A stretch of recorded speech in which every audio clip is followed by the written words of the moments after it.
horror fans, Fangoria Fright Fest presents 8 killer flicks.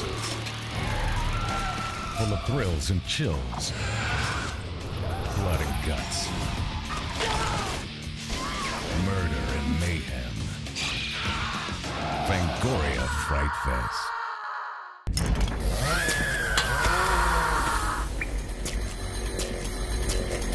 Just getting a movie made is quite an accomplishment. I mean, I have to tell you, I respect anyone who gets a movie made. Anyone who gets a movie just finished is an accomplishment.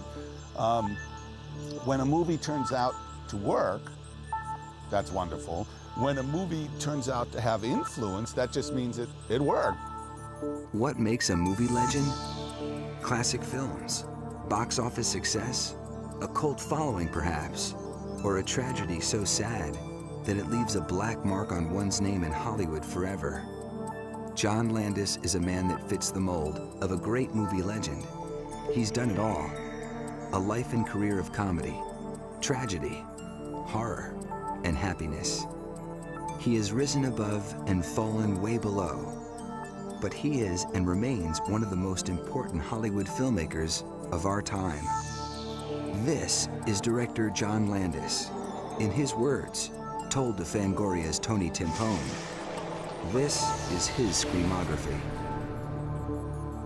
Landis, like many other great filmmakers early on, had that one moment of inspiration, that one moment when he decided movie making was for him.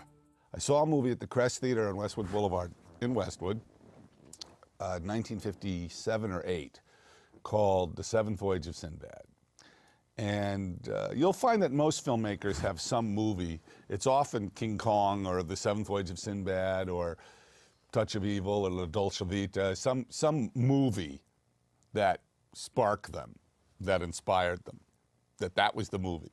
And Seventh Voyage of Sinbad, for me, I was really little. I was 7 or 8, and I really had the full theatrical experience of suspension of disbelief. I loved it. I loved it. And so I went home and asked my mother, who does that?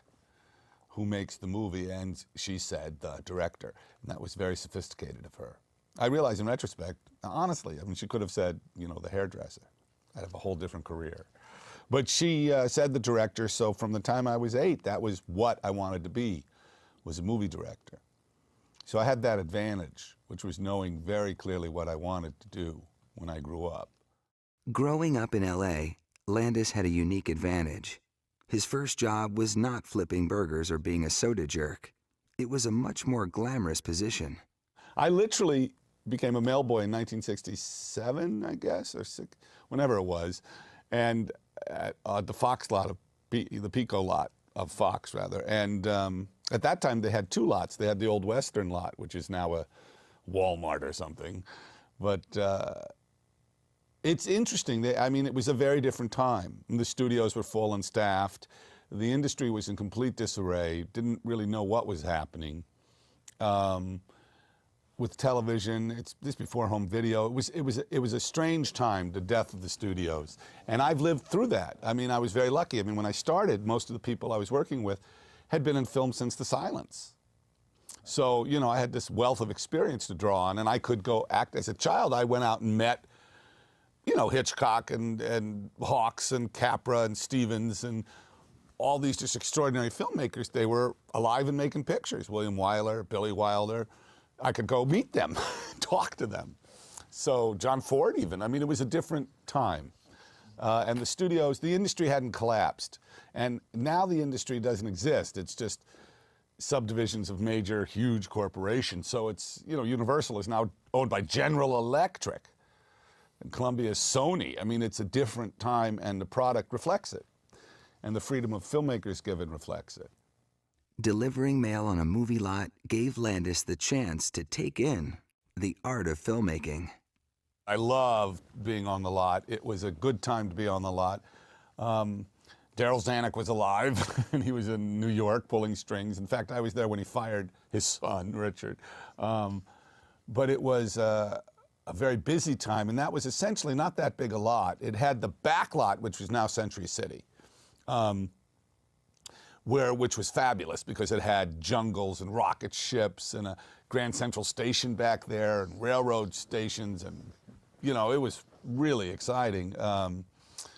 And they had sold it off. Cleopatra kind of bankrupted Fox, so they had sold off most of the back lot. It was announced last week, by the way, that General Electric is going to be selling off most of the back lot of Universal now.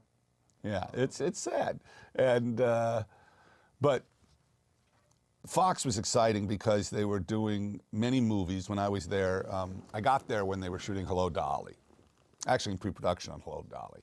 And that was this huge set, and there's Gene Kelly and Michael Kidd, and it was pretty exciting. And they were doing Beneath the Planet of the Apes. George Cukor was directing a picture called Justine, terrible movie, with Nookami and Dirk Bogarde and Michael York. And it was wonderful, though, because they shot this transvestite ball. So one of the great images of my early film career is all the gorillas from Beneath the Planet of the Apes having lunch with all the men in drag. I mean, it was just wild. Irwin Allen was doing his shows, so there were always lobster men, and you know, when you see old movies, how they show Hollywood studios, always in the movies, there's showgirls and natives and Indians. It was just like that.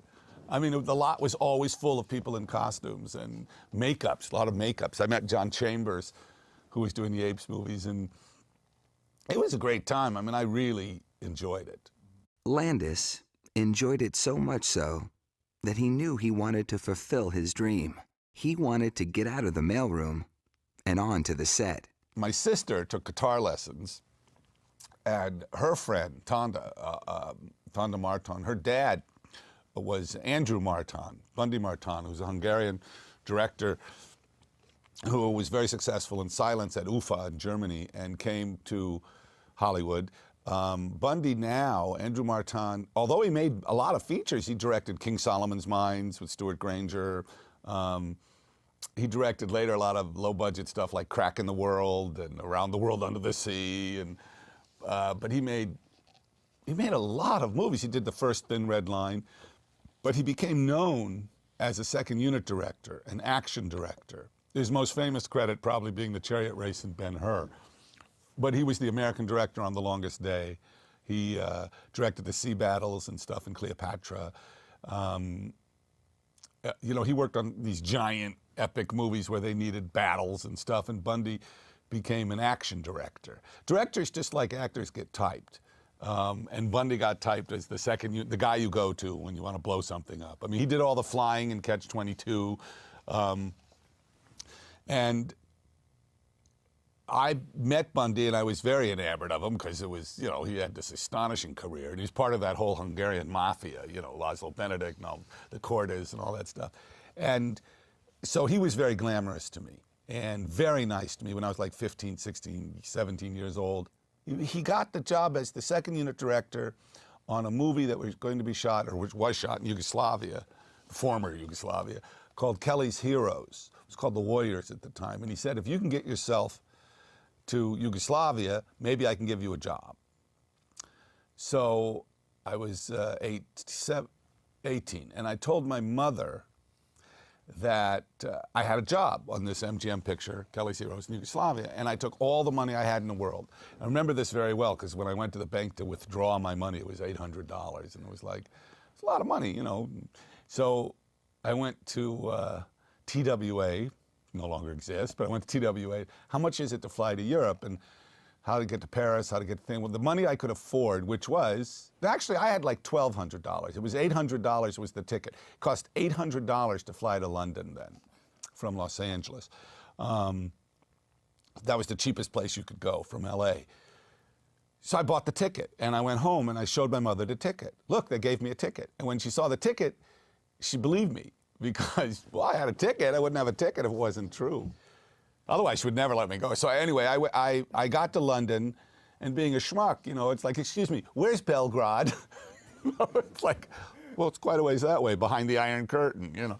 So it took me a while to get to Belgrade. I had all these adventures on the way. But I got there, and I arrived, and the movie was in kind of chaos. It was in pre-production. He's an American director, Brian Hutton, wonderful guy. He had done Where Eagles Dare, so he was very hot. Clint Eastwood was the star. Donald Sutherland, hot from The Dirty Dozen and MASH. Don Rickles, Telly Savalas, Carol O'Connor. It was a wonderful, it was huge World War II comedy. Very weird. If you ever get a chance to check out Kelly's Heroes, very strange movie. I mean, there's this hippie in the middle of World War II, and it's just this strange movie. Anyway, so I did work on the movie. Ended up not working for Bundy. I got on the main unit as what's called a PA now, production assistant, but we're called gophers or schleppers then. And it was great. It was a great experience. It really was the first time I worked in the production of a movie. I mean, I made, like we all do, I made 8mm and 16mm movies, but this was exciting. This was real movie, and I loved it. Making Hollywood movies in a foreign country might have seemed surreal at the time, but actually, it was becoming the thing to do. At this particular moment in time, Spain was the place. Spain was Toronto. Spain was where everyone was going. And that was very exciting because it was completely international. They were making German, French, Italian, British, American. I mean, just everybody was shooting. Japanese, everyone was shooting there. And so this guy, Jim O'Rourke, who has passed away since then, but he was a young football player who doubled Clint Eastwood, stood in actually for Clint Eastwood and doubled him a couple times on Kelly's Heroes. He said, let's go to Spain, see if we can get work. So, okay. So we bought a Volkswagen and we went to Almeria. Almeria is now actually a big city. Now it's a big resort kind of town. Then it was a shithole in the middle of the desert. There was nothing there. I mean, nothing there. And there was a bull ring and, oh, it was terrible. But I lived there a year and worked on many movies. I mean, at least 50, and I wouldn't be surprised if it was 100 films. For all kinds of just bizarro Charles Bronson, Michael Winner movies, and German westerns and Italian westerns. And I show up in a lot of very esoteric movies. But I had a wonderful time, and I did every conceivable job. That's where I became a stunt person. I literally fell into it. I was with Jim, and we were up with this British production manager saying, can you do horse falls? And Jim goes, oh, yeah, sure. We were from Oklahoma. We're born on a ranch. And I'm like, and the next day I'm a hussar in charge of the light brigade. Blown up. Anyway, so I did stunts. I did a lot of stuff. After about 2 years of working in Europe, Landis knew it was time to make his mark in Hollywood. I came back to Los Angeles after about 2 years. And I came back to Los Angeles and tried to join the Directors Guild. Didn't have the cash to join it, but I did take it was the first year of the apprenticeship program. So I took the test. I got a very high thing. In fact, I was accepted. And then I met Robert Aldrich and Mervyn LeRoy. I'm called into the president's office. And Aldrich, who made a lot of movies I really admire, you know, he had these eyebrows that were like Mephistopheles. They just, whoa, and he was this big, imposing guy. And Mervyn LeRoy, I'm looking at Mervyn LeRoy, you know, Little Caesar, Wizard of Oz, Mervyn LeRoy. You know. I was totally freaked out. And they were very nice and apologetic and explained to me, because I'm a high school dropout, I wasn't qualified. I didn't have a BA. So even though I got the highest score on the test, I was not qualified to take the test. So I was disqualified. So I thought, fuck you, and that's why I made my first movie. That's how Schlock got made. Frustrated and furious, Landis knew he had to prove his potential. I went to see a movie called Trog. It was on a double feature. Trog, a Herman Cohen picture made in England, Joan Crawford's last movie. It's a very bad film. It's one of those films where it's like the people making it have no respect for the audience, and even though Joan Crawford's pro and trying, you know, the reality is nobody involved gives a shit. And the monster is particularly silly in that it's troglodyte. Trog, it's an armature that looks like one of the armatures from 2001, badly lit, but it's a ape head, and then kind of a pudgy guy wearing a fur bathing suit, and he's got fur muffs around his wrist and fur booties. And he's the monster. It's a ridiculous movie. And I was insulted by it and very amused by it. And I thought, you know, this is just such schlock. And I wrote schlock in an evening. And I thought we could make this movie And really the only, I mean, Schlock's a terrible movie. But I mean, the fact that it's made by a 21-year-old is kind of impressive, you know, shot in 12 days. Schlock led Landis to one of the biggest finds of his career. The only really interesting thing about Schlock is that it's the real debut of Rick Baker. I mean, he'd done Octoman and something else, but this was his first real thing. Rick was 20, and I was 21. And that was something, discovering Rick Baker, because I had worked, you know, in films for quite a while, and I knew Johnny Chambers quite well, and my original intention was for Schlock to be like a bad gorilla suit, you know, just stupid. And I went to John Chambers and said, how much would it cost to build a gorilla suit and everything? And I remember it was like $100,000. It was like, what? So he sent me to Don Post. So I go to Don Post and I ask them, and they of course want, you know, they're a bargain, they want $80,000 or something. Like, what? And as I'm leaving, this guy, Don Post Jr., says, come here, and he gives me a card. He says, this kid was in here yesterday looking for work. His portfolio is excellent. Call him. And the card said, Rick Baker, Monster Maker, with his parents' address and phone number, you know, in Covina. So call him up, and I go out to see him. I went with Jim O'Rourke, actually. We went out to see him. And I remember very well, I mean, this is a guy, you know, this is 71, so we all have long hair. You know. Rick had long hair. But he was a kind of a, you know, kid who made monsters in his room. You know, I mean, he's a wacky kid. But the quality of the work was so extraordinary. I mean, just looking around, I said, you know, Jim, this guy's really good, you know, because it was clear. He was just gifted. And so we said, hey, you want to make this movie? And I think his budget was $2,000 for the entire ape everything. He made all the molds, and the molds had to be big enough to fit in his mom's oven to make the monster. I had to get up at 3 in the morning and spend 4 hours with Rick getting this applied to my face, and then I wore it all day directing the movie. So it was, I would lose like 3 or 4 pounds, I'm not exaggerating, every day. I mean, that's a good diet. You can direct a movie in an ape suit during a heat wave. They used to take my shoe off thing and pour the sweat out of it, like, you know, trombones, you know, you pour, it was like my suit. Landis made Schlock for $60,000, money he borrowed from family and friends. Now, it was time to sell the film and become a legitimate Hollywood director. So I made Schlock, so it cost $60,000, and now here's this movie, 35mm feature film. Okay, so we go to like MGM, we go to Fox, Paramount, Warner Brothers. Here, you want our movie? And they're like, get the fuck out of here. No, they don't want it. So I didn't know what to do. Now, in retrospect, I should have gotten on a plane, flown to Cannes, and sold it at the Marché, and I would have done fine. But being a schmuck and not knowing anything, I finally made a distribution deal with a man named Jack H. Harris, who's alive and well, a total gonif, you know, stole from me, stole us blind. But it got out there. It actually made some money. I mean, I think it grossed almost $3 million domestically, which is damn good for a movie that cost $60,000. Played very well in France and, you know, played around the world. So I think my first job after directing my first feature was parking cars in Beverly Hills, which I did for a while, and I had all these shitty jobs, but I started to get work as a stunt guy. You can see me in movies like Towering Inferno, being set on fire and thrown through windows. And what else? In Death Race 2000, I have a line, and then Stallone kills me, backs up, throws me through a wall. And But Landis knew that these odd movie jobs were not for him. He struggled for 6 years until he found himself back in the director's chair. I really struggled for a long time. And so Schlock was 71. Both Animal House, well, both Kentucky Fried Movie, which is my second film, and National Lampoon's Animal House, my third, were both made in 1977.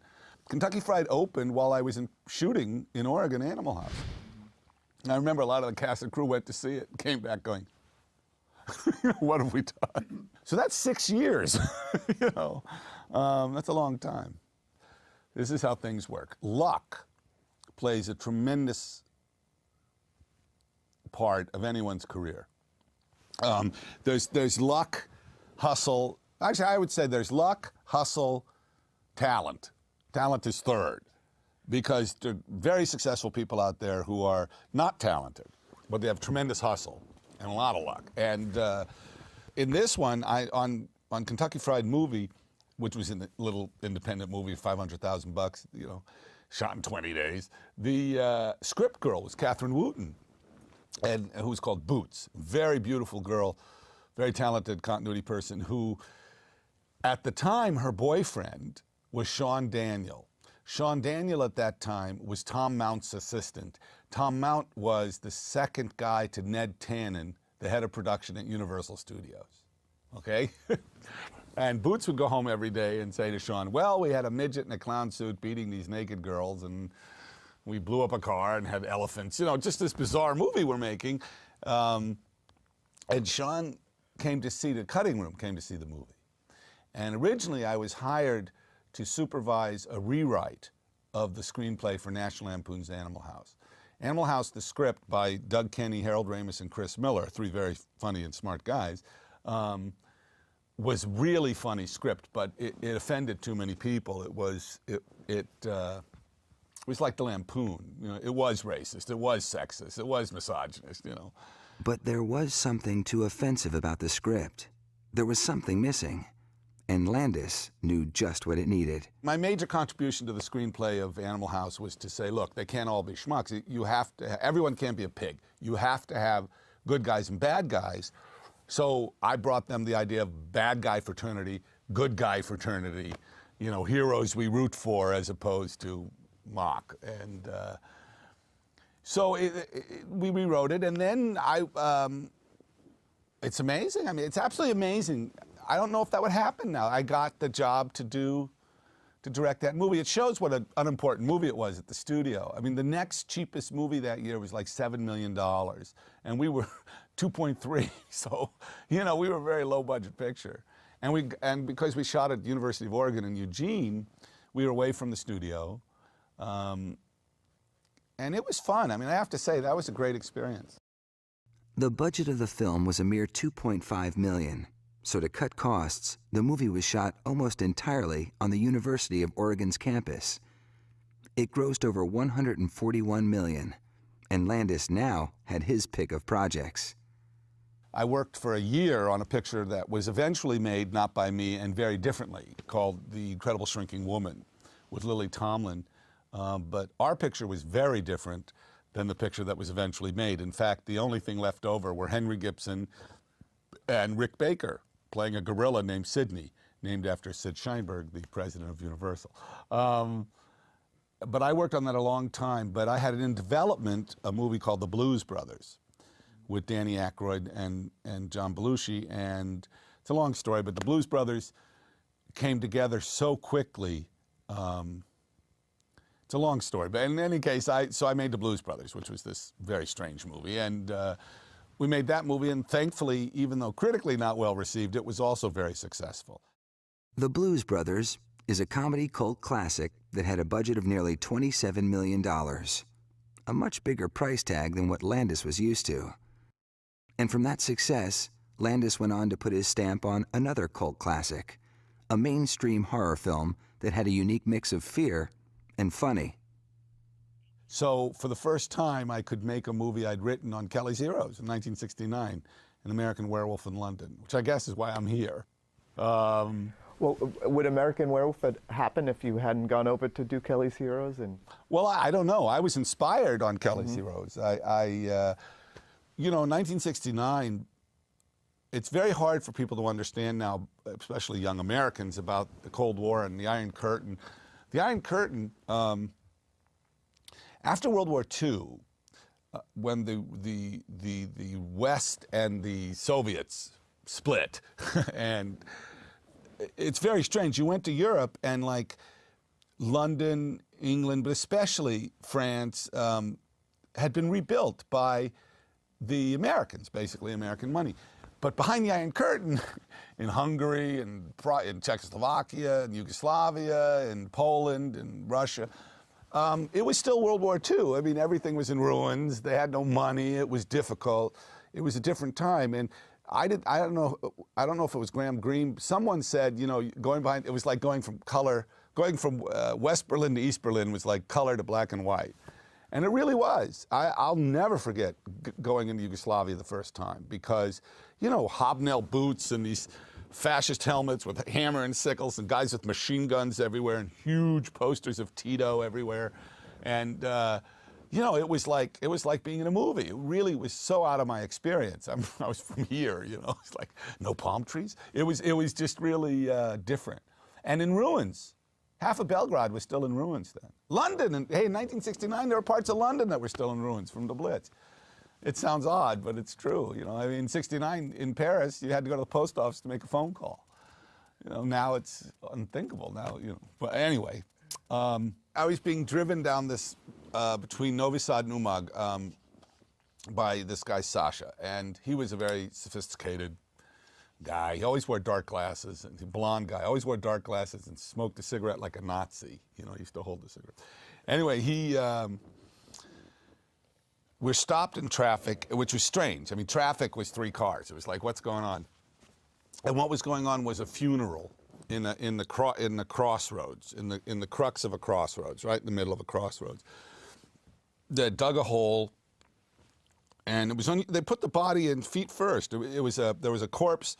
The corpse was wrapped in a canvas with garlands of garlic and rosaries wrapped all around it.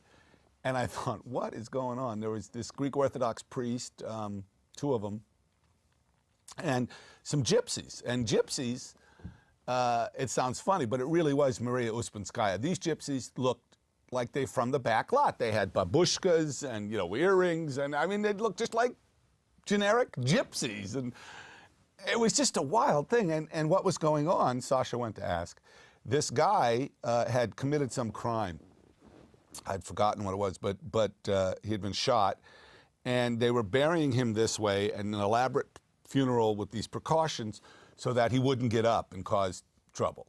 And Sasha, when he told me this, was laughing and thought it was really funny that these ignorant peasants were doing this. And it was really amazing. I mean, they were dead serious. And that inspired me because I thought, you know, Sasha and I think this is funny. These people are pretty serious about this. What would I do? What would Sasha do if that body dug his way to the surface and, you know, came towards us? How would we react? And you just laughed. I mean, what most educated, sophisticated people would do was laugh, really, whether out of unease, but we have nothing. We are not equipped to deal with the supernatural, because especially a smart person. I mean, it's interesting. If you can accept certain religious tenets, then, hey, no problem. You can accept anything, whether it's the virgin birth or the concept of Satan or original sin or Muhammad or any of this stuff, or the Christian Science or the Mormons or what Scientologists, any of this stuff. If you buy into any of it, you're a great audience for science fiction because I can sell you anything, you know. And Landis sold his audience on the idea of an American turning into a werewolf on the streets of London. With just the right amount of horror and comedy, Landis created a unique film that pleased a large audience. If it had been a straight comedy, I could have never made it unless I used a comedian, you know, Jerry Lewis, Chevy Chase, kind of Jim Carrey, you know, Ben Stiller, someone who was known as a comic. And it would have been a different movie. If it had been a straight horror film, it would probably have been easier to get made. But people could not accept in the screenplay the fact that it was funny and that the people in it were funny. I mean, David and Jack are funny guys. They're smart guys, and they're funny. And I think that, I know that that's why it never got made. I mean, I would have people, and it was 50-50. This is too scary to be funny, or this is too funny to be scary. Those were the 2 reactions I got.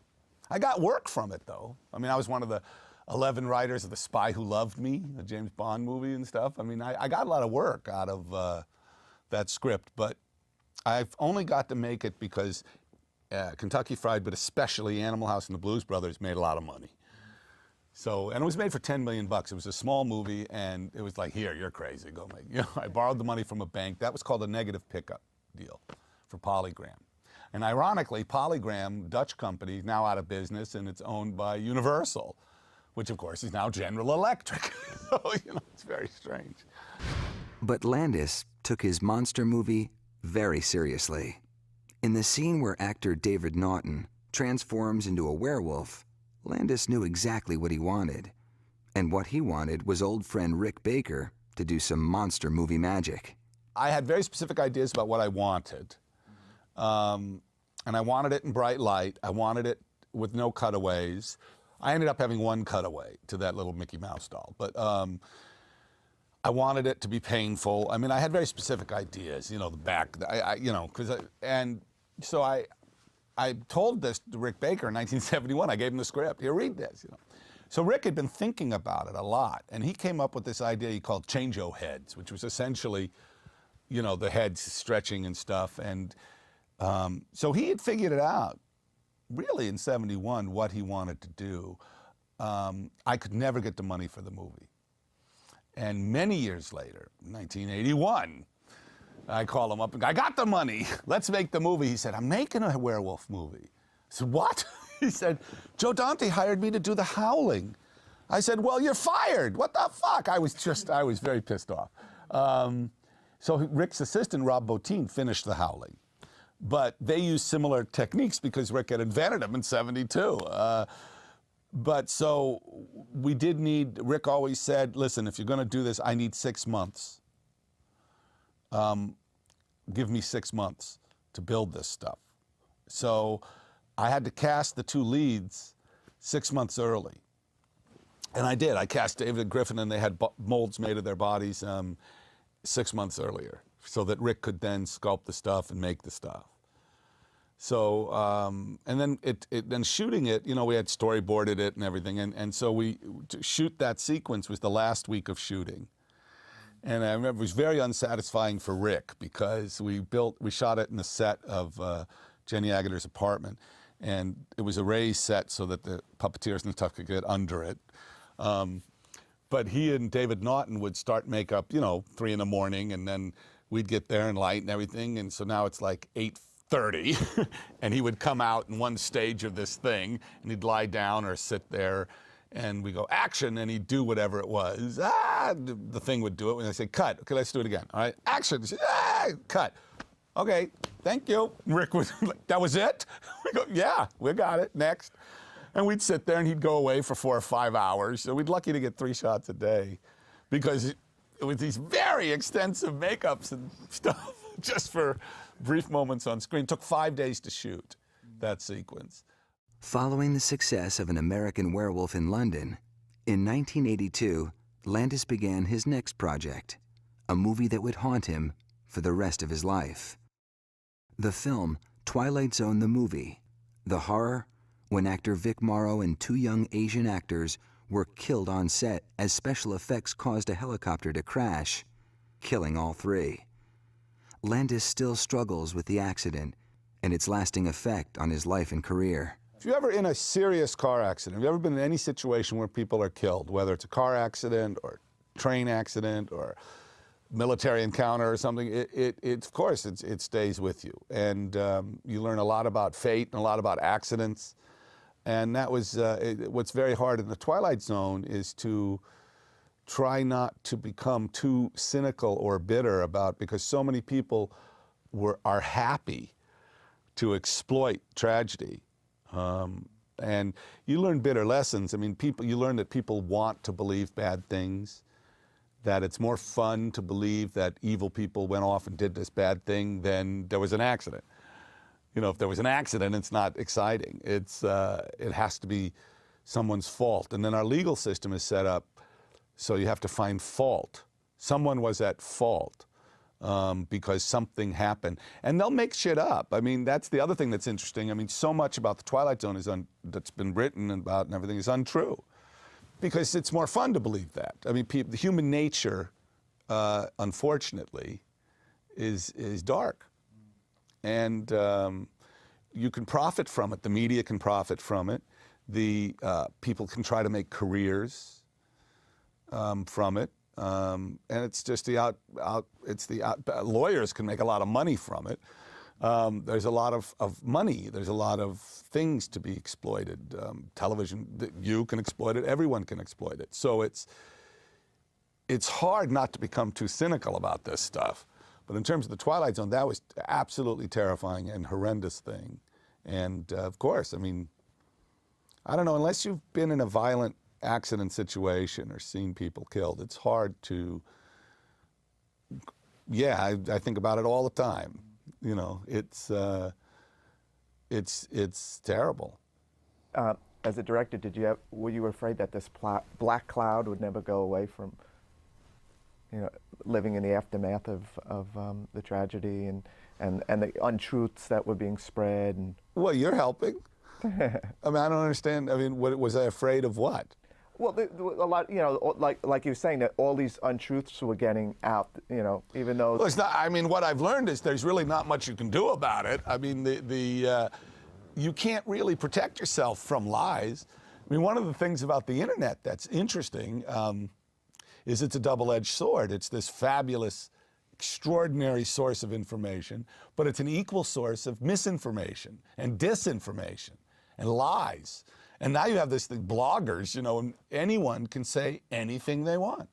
And there's a lot of unhappy and frustrated and ignorant people out there. And they'll say a lot of strange stuff. You know, you can trace the rise in hate crimes directly to the internet because all these creepy little men in their basements are suddenly networking. It's like, ooh, you're a creepy little guy too? You know, you have these hatreds and jealousies. And, you know, so there's really not much you can do. I mean, I know what happened, or it took years to, actually it took almost 6 years to find out what happened in the Twilight Zone accident. That was interesting because nobody really understood what the hell happened, you know. I mean, now they keep saying about how you know, the helicopter was hit by something that was blown up. Well, that's not what happened, you know, and stuff like that. It's just, the question is an odd one because I don't know how to respond to it because am I afraid of it? No, I'm not afraid of it. Am I unhappy with it? Of course. Mm-hmm. Right. So 6 years later, what was some of the evidence that finally came out, or? Well, is this about the Twilight Zone, or what is this about? No, I'm just trying to get some back, you know, no, color. Tony. No, this is not. This is okay. We can move on. Yes, we can. Okay. His frustration is obviously still raw, but he has not let this black cloud stop his life or his career from moving forward. Landis's next project was for the small screen and starred the king of pop. Thriller cost about $600,000, which at the time was huge because the average rock video cost between $50 and $100. And we made one for $600. But it cost $600 for a lot of reasons. I mean, for instance, the average rock video was just the length of the song, 3 minutes, and you just played the song and people lip synced to it. Thriller was a theatrical short. It was 2 reelers, so it was 14 minutes long. It was shot union. Most videos were shot non-union. This was shot as an IA picture. So we had union makeup artists and union dancers and union. Plus, I took the original song, Thriller, the tracks, which was like a 38-track song or something, and broke it down and recut it to be almost like 12 minutes long. And then Elmer Bernstein wrote music, and then we did a theatrical mix. This is something people don't, I don't know if this matters, but a movie mix is different than a video mix. A video mix is you play the record. A movie mix is mixed to picture, meaning that when you see a movie musical, if someone is closer to the camera, he's louder or she's louder. Instruments are loud. If you cut to the string section comes to the fore. And so it's mixed to picture as opposed to mixed for a record. So Thriller was really, it's not fair to compare it to the other videos at the time because we were so much more ambitious. We were making a little movie. That was our whole approach, was to make a 2-reeler. Plus it was intended to be theatrical short. You know, it played with Fantasia in Los Angeles. And again, Thriller, when you ask, well, how did that was totally an accident. That was a vanity video. Michael Jackson had made Billie Jean and Beat It, and Billie Jean Beat It, I'm trying to think of that. And those two videos were hugely successful, directed by Bob Giraldi, and I think it was Bob Giraldi, but they were hugely successful videos. And Thriller, the album, was the #1 album and the biggest selling album of all time for over a year. It had dropped down to like #6. And it was over, essentially, on its way down. And he called me, and he had seen American Werewolf in London, and he wanted to turn into a monster. That was his contribution. He wanted to morph. And so I brought in Rick Baker, and we talked about it. And I wasn't interested in doing a rock video. These are essentially commercials to sell songs. So I suggested, let's make a theatrical short.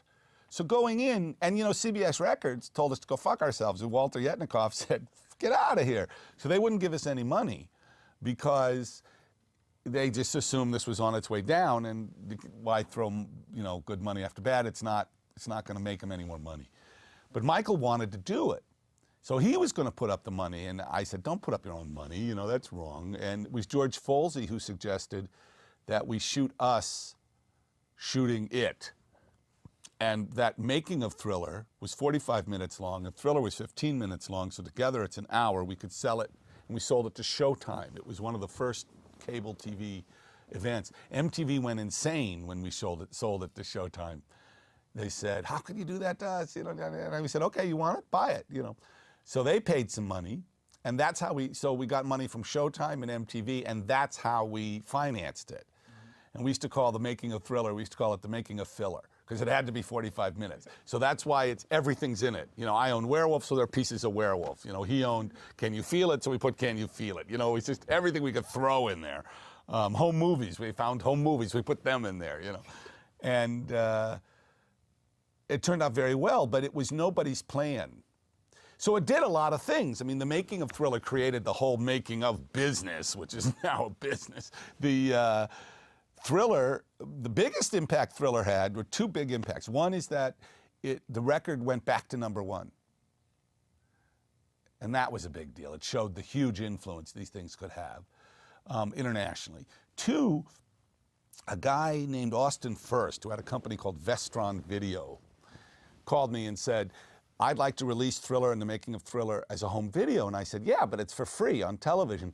And this was the time when home videos cost $80, $90.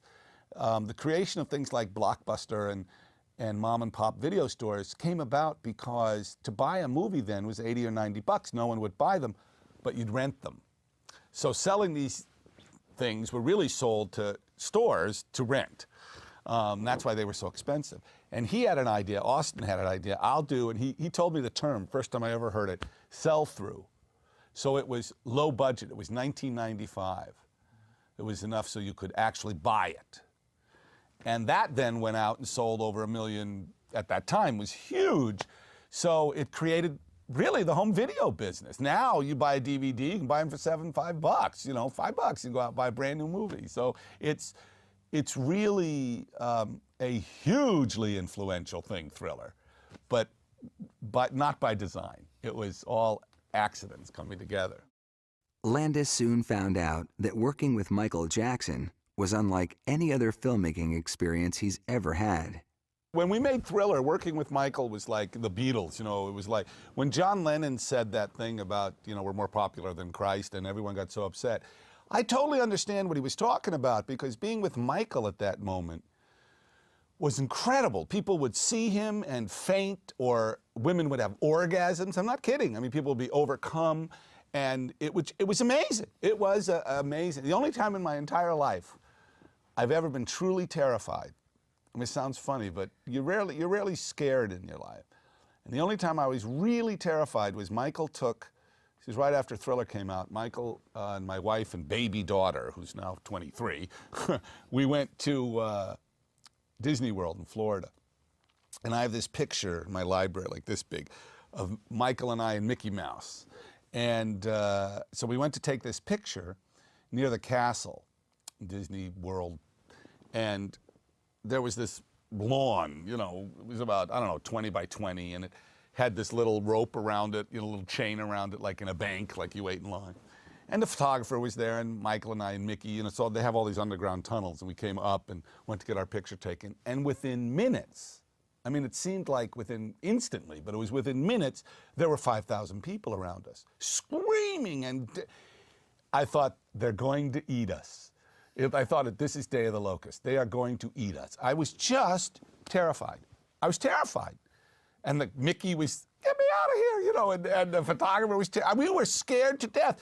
And it was just like, oh my God, someone's gonna die. And we really were terrified. And Michael was like, hi, how are you? Nice to see you. He just, you know, didn't faze him at all. And miraculously, this Cadillac limousine just appeared. Still don't know where it came from. It just appeared, and they took us and threw us in there. And then the people went on the car. So, like, you know, it was really scary, you know. I think it's very interesting. I've worked with Paul McCartney and Michael Jackson and the Blues Brothers. I've worked with David Bowie, a lot of people who've gone through that experience. And man, I think it's very difficult to remain sane under those circumstances. You know, when you see what happened to Elvis or, you know, these guys, I understand it because, man, I mean, that kind of stardom and that kind of celebrity, it's a miracle if you have any sense of sanity after that. Landis's career took a turn in the late 80s and 90s to the small screen, always taking opportunities whenever they presented themselves. Yeah, I fell into TV like I fell into stunt work because I had a bungalow, very nice building, sort of like a big, sort of a ranch house on the lot at Universal for 21 years, since after Animal House. And I never had a deal there. Out of that lot, out of that building, I made movies for Disney, Paramount, Warner Brothers, Polygram, and it was really by the grace of Lou Wasserman that I was there. When they sold the company to the Japanese, at that time it was sold to Matsushita? Who sold? I forgot who bought it, but they sold it to the Japanese. An accountant in Osaka literally said, "Who is this, and why does he have a fax machine?" You know, it's like.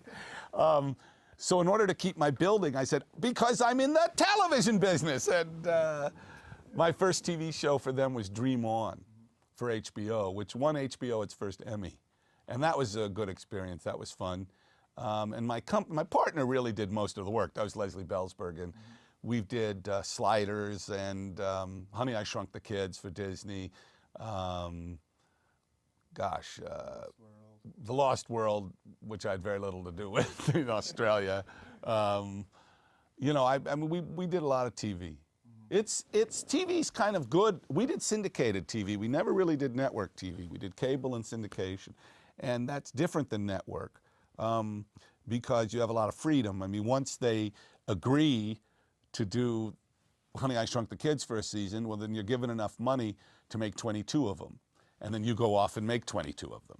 And I'm very proud of Honey, I Shrunk the Kids. It's still shown on the Disney Channel, and it was a pretty ambitious show because it was made for very little money and had a good cast, Peter Scolari and Barbara Allen Woods. It was a family science fiction, fantasy, comedy, drama, action hour. You know, it's completely nuts, you know.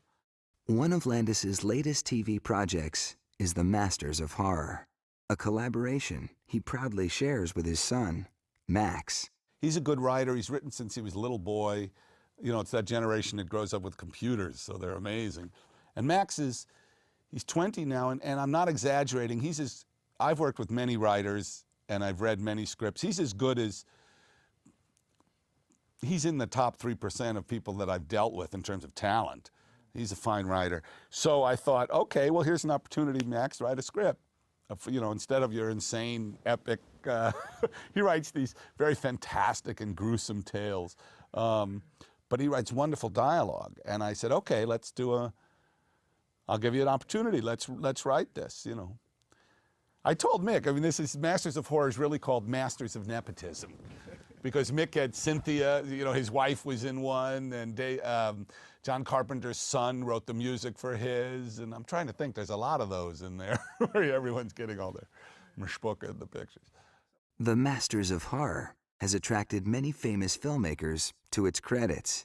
But what makes Masters of Horror exciting, I mean, it's always what made it exciting was the people involved. I mean, it is director-centric, which is very unusual now. Now it's all about the star, and here it was a true anthology. They have nothing in common other than they're horrific or scary or whatever they're supposed to be or fantastic. But you have, you know, John Carpenter, Dario Argento, I mean, Joe Dante, really talented people making these films, and almost everyone of the 13 has, there 12? How many of us? 13. Almost everyone. What's the Japanese guy? I can't pronounce his name. Miike. Say his name. Takashi Miike. Takashi Miike. Takashi Miike. Step in a second, please. So you please tell him. Takashi Miike. He did one too. That's very strange, but almost all of us have made an important film. I mean, Tobe Hooper, Texas Chainsaw, I think, remains an extraordinary film. There aren't that many extraordinary movies that come around, you know. And Tobe made one. George Romero made one. I mean, I'm serious. John Carpenter made The Thing. I mean, everyone talks about Halloween, but The Thing is great, and it's an interesting group of guys, and it's fun. I mean, really, it's a bunch of guys fucking around, you know, and making these little low-budget movies. They're shooting in 10 days, but they're fun. And what I like about the show is how different they are. They really are different from one another, and that's exciting. Landis's career has spanned over 3 decades, from film to TV, from in front of the camera to the director's chair, to writing and producing credits that are too long to list.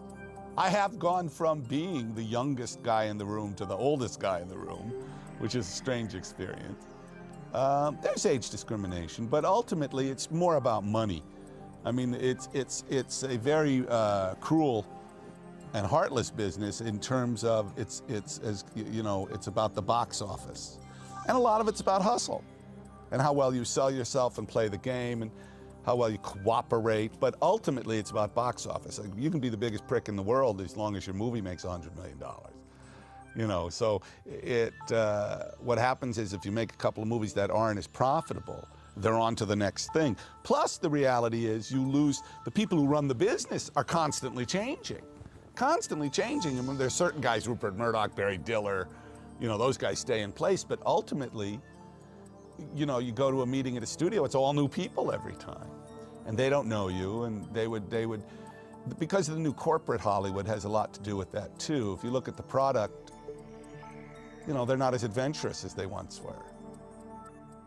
I mean, there are things I'm proud of. You know, there are a lot of things I'm proud of, but in terms of my proudest moment, I'm proud of my son for writing that script. I'm proud of, I don't know, I think there's a lot I'm happy with. Proud's a weird word. I'd really have to think about that one, Tony. I couldn't tell you the thing I'm proud of. I'm proud that this is over, and you won't ask me any more provocative questions, you sleazeball, you know.